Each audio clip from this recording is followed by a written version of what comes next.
तो आज हम आपको लेसन प्लान के बारे में बताएंगे। लेसन प्लान कैसे बनाया जाता है। सबसे पहले ऊपर छात्राध्यापक का नाम लिखेंगे। उसके बाद दिनांक लिखेंगे। जो भी डेट पर आप बना रहे हैं लेसन प्लान वो डेट लिखेंगे। फिर आएगा विषय, विषय सामाजिक अध्ययन, कालांश, जो कालांश है आपका। फिर आता है कक्षा, फिर आता है प्रकरण। प्रकरण है आज का सम्राट अशोक। समय अवधि होती है 30 से 40 मिनट, वैसे 40 मिनट होती है। फिर आगे आता है शिक्षण उद्देश्य। शिक्षण उद्देश्य और व्यवहारगत उपेक्षित परिवर्तन। शिक्षण उद्देश्य में पहला आता है ज्ञानात्मक। ज्ञानात्मक में क्या लिखना है आपको। इसमें पहला पॉइंट आएगा विद्यार्थी सम्राट अशोक से संबंधित तथ्यों का प्रत्यास्मरण कर सकेंगे।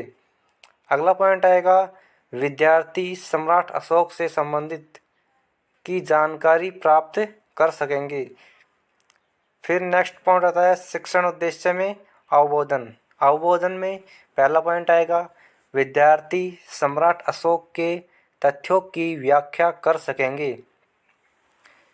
सेकेंड पॉइंट है विद्यार्थी सम्राट अशोक से संबंधित तथ्यों को स्पष्ट कर सकेंगे। फिर आता है कौशलात्मक। कौशलात्मक में लिखेंगे विद्यार्थी सम्राट अशोक से संबंधित घटनाओं को ध्यान में रख सकेंगे। अगला पॉइंट है सेकंड नंबर का विद्यार्थी सम्राट अशोक से संबंधित चार्ट बना सकेंगे। फिर आता है ज्ञानोपयोग। ज्ञानोपयोग में लिखेंगे पहला पॉइंट विद्यार्थी सम्राट अशोक की मिली जानकारी को प्राप्त कर सकेंगे। सेकंड पॉइंट है इसमें विद्यार्थी सम्राट अशोक की घटनाओं के तथ्यों से निष्कर्ष निकाल सकेंगे। फिर आता है अभिरुचि। अभिरुचि में लिखेंगे विद्यार्थी सम्राट अशोक के बारे में और अधिक जानकारी प्राप्त करने में रुचि ले सकेंगे। इसमें सेकंड पॉइंट आता है विद्यार्थी सम्राट अशोक से संबंधित घटनाओं पर विचार विमर्श करने में रुचि ले सकेंगे। आगे आता है अभिवृत्ति। इसमें आएगा पहला पॉइंट विद्यार्थी सम्राट अशोक के प्रति सकारात्मक दृष्टिकोण अपना सकेंगे। सेकंड पॉइंट है विद्यार्थी सम्राट अशोक के प्रति समीक्षात्मक दृष्टिकोण की भावना का दायित्व निभा सकेंगे। फिर अगला पॉइंट आता है शिक्षण विधि। शिक्षण विधि में लिखेंगे चार्ट विधि, प्रदर्शन विधि, प्रश्नोत्तरी विधि और व्याख्या विधि। फिर आता है शिक्षण सहायक सामग्री। शिक्षण सहायक सामग्री में लिखेंगे चार्ट, चौक, झाड़न, संकेतक, श्यामपट्ट आदि। फिर आता है पूर्व ज्ञान। विद्यार्थी सम्राट अशोक के बारे में सामान्य जानकारी रखते हैं। फिर आता है प्रस्तावना। प्रस्तावना में लिखेंगे इसमें पहला प्रश्न आएगा प्रस्तावना में हम किस देश में निवास करते हैं, तो छात्र कहेंगे भारत। फिर जो उत्तर आएगा उसी से हम नेक्स्ट प्रश्न बनाएंगे, अगला प्रश्न बनाएंगे। तो भारत के तिरंगे झंडे में कितने रंग होते हैं, तो भारत के झंडे में होते हैं नारंगी, सफ़ेद, हरा। नेक्स्ट प्रश्न सफ़ेद रंग की पट्टी पर बना चक्र कहलाता है, क्या कहलाता है, तो आ जाएगा अशोक चक्र। अशोक चक्र किस सम्राट के नाम से संबंधित है, ये समस्यात्मक प्रश्न आ जाएगा। फिर आता है उद्देश्य कथन। उद्देश्य कथन में लिखेंगे छात्रों आज हम कक्ष में सम्राट अशोक के बारे में विस्तार पूर्वक अध्ययन करेंगे। फिर आता है प्रस्तुतिकरण। इसमें एक तरफ शिक्षण बिंदु लिखेंगे, फिर छात्राध्यापक क्रियाएं लिखेंगे, फिर छात्र क्रिया लिखेंगे, फिर विधि लिखेंगे किस विधि से हम ये तैयार कर रहे हैं, प्रस्तुतिकरण कर रहे हैं, दे रहे हैं। फिर आता है श्यामपट्ट। तो अब देखते हैं शिक्षण बिंदु है हमारा पहला सम्राट अशोक का परिचय। सम्राट अशोक परिचय। इसमें सबसे पहले हम विकासात्मक प्रश्न बनाएंगे। इसमें पहला प्रश्न आएगा अशोक स्तंभ का निर्माण किसने करवाया, तो उत्तर आ जाएगा सम्राट अशोक। फिर प्रश्न आएगा सम्राट अशोक के बारे में क्या जानते हैं, यह आ जाएगा निरुत्तर। छात्र क्रिया में आ जाएगा निरुत्तर। और ये विधि हो जाएगी प्रश्नोत्तर विधि। फिर आता है छात्राध्यापक कथन। अब छात्राध्यापक सम्राट अशोक के बारे में समझाएगा। तो इसमें आ जाएगा सम्राट अशोक विश्व प्रसिद्ध एवं शक्तिशाली भारतीय मौर्य राजवंश के महान सम्राट थे। अशोक बौद्ध धर्म को संरक्षण देने वाले प्रतापी सम्राट थे।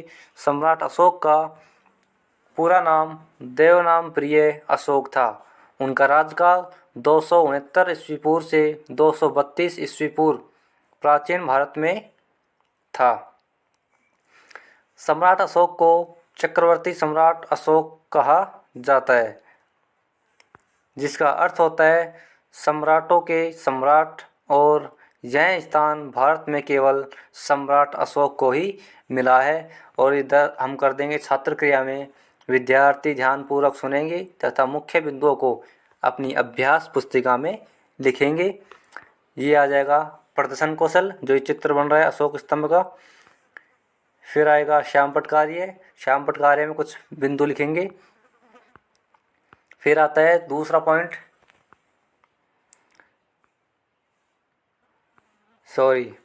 व्याख्या के बाद हम करेंगे इसमें छात्र अध्यापक कथन के बाद करेंगे बौद्ध प्रश्न। इसमें आ जाएगा सम्राट अशोक किस वंश के शासक थे? मौर्य वंश के। अशोक का पूरा नाम क्या था? देवनाम प्रिय अशोक। फिर अगला आ जाएगा दूसरा पॉइंट। दूसरा पॉइंट आ गया ये अशोक का धर्म परिवर्तन। इससे हम प्रश्न करेंगे विकासात्मक प्रश्न। सम्राट अशोक ने किस धर्म को संरक्षण दिया? बौद्ध धर्म को। अशोक ने बौद्ध धर्म किस घटना के कारण अपनाया? समझाइए। ये हो जाएगा निरुत्तर। अब आता है कलिंग युद्ध से हुई क्षति तथा नरसंहार से उनका मन युद्ध से उब गया था। वह अपने कृत्य को लेकर व्यथित हो गए। इसी शोक से उबरने के लिए वह बुद्ध के उपदेशों के करीब आते गए और अंत में उन्होंने बौद्ध धर्म को अपना लिया। उन्होंने अपने पुत्र महेंद्र और संघमित्रा, ये पुत्री, इन दोनों को बौद्ध के प्रचार के लिए विदेशों में भेज दिया। ये श्यामपट्ट कार्य आ जाएगा। इधर व्याख्या विधि और प्रश्नोत्तर विधि। फिर आता है तीसरा पॉइंट। पाठ योजना के अंदर एसएस वालों को, हिस्ट्री ज्योग्राफी वालों को 3 पॉइंट बनाने होते हैं विकासात्मक। तो अब तीसरा प्रश्न आएगा, पॉइंट आएगा ये। इसमें बहुत प्रश्न हो जाएंगे। अशोक ने किस धर्म के बाद परिवर्तन किया? अशोक ने किस युद्ध के बाद धर्म परिवर्तन किया? कलिंग युद्ध। सम्राट अशोक के पुत्र का क्या नाम था? महेंद्र। अब तीसरे पॉइंट है अशोक स्तंभ। इसमें विकासात्मक प्रश्न आएगा, अशोक चक्र कहाँ से लिया? अशोक स्तंभ से। फिर आएगा दूसरा प्रश्न, अशोक स्तंभ के बारे में बताइए। ये हो जाएगा निरुत्तर। फिर ऐसे ही ये तीसरी व्याख्या हो जाएगी इसकी। ये बौद्ध प्रश्न हो जाएंगे इसके। अशोक के स्तूपों से कौन कौन सी लिपियों का पता लगता है? ब्राह्मीयम, खरोष्टी। फिर अंत में आता है मूल्यांकन प्रश्न। अशोक महान ने धर्म अपनाया, कौन सा अपनाया? सम्राट अशोक डैश डैश वंश का शासक था। ये इसमें प्रश्न आ जाएंगे। अंत में गृह कार्य के अंदर 2 प्रश्न करने हैं और मूल्यांकन के अंदर 4 या 5 या 6 प्रश्न हम कर सकते हैं। ये था हमारा लेसन प्लान 3, पाठ योजना 3 है ये हमारी। वीडियो अच्छी लगी हो तो लाइक करें, शेयर करें और सब्सक्राइब